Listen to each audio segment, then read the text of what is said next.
Marami ang nagtitipid sa kuryente, pero may ilan din ginagamit ang maling paraan. Jumper, isang illegal at delikadong gawain. Ako, si ATD, Electrical Engineer, at ito ang Aksyon Divina, tulong na tapat, may tatak Divina. Ang jumper ay illegal na koneksyon sa kuryente nang walang tamang metro o linya mula sa utility provider. Delikado ito dahil maaaring magdulot ng sunog.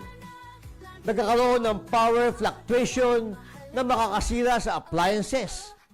Life-threatening ang electric shock kung mali ang pagkabit. Illegal at pwede makasuhan ng economic sabotage or theft of electricity. Ang kuryente ay hindi libre at hindi rin dapat isugal ang buhay para lang makalibre. Kung gipit, maraming ahensya ng gobyerno na handang tumulong para magkailaw ang tahanan ng ligtas at legal.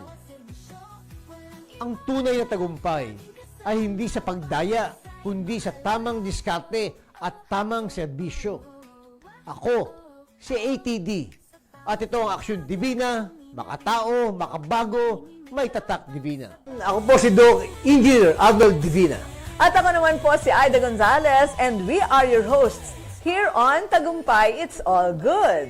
Dito sa channel ito, we bring you real stories, inspiring journeys, and good vibes na siguradong magpapalakas ng inyong umaga. Kaya naman, don't miss out.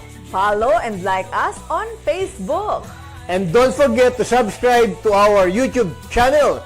Just search Tagumpay It's All Good. At syempre, share nyo na rin sa inyong pamilya, barkada at kapitbahay. Let's spread good news, good vibes, and God's goodness. Dahil sa Tagumpay, it's all good!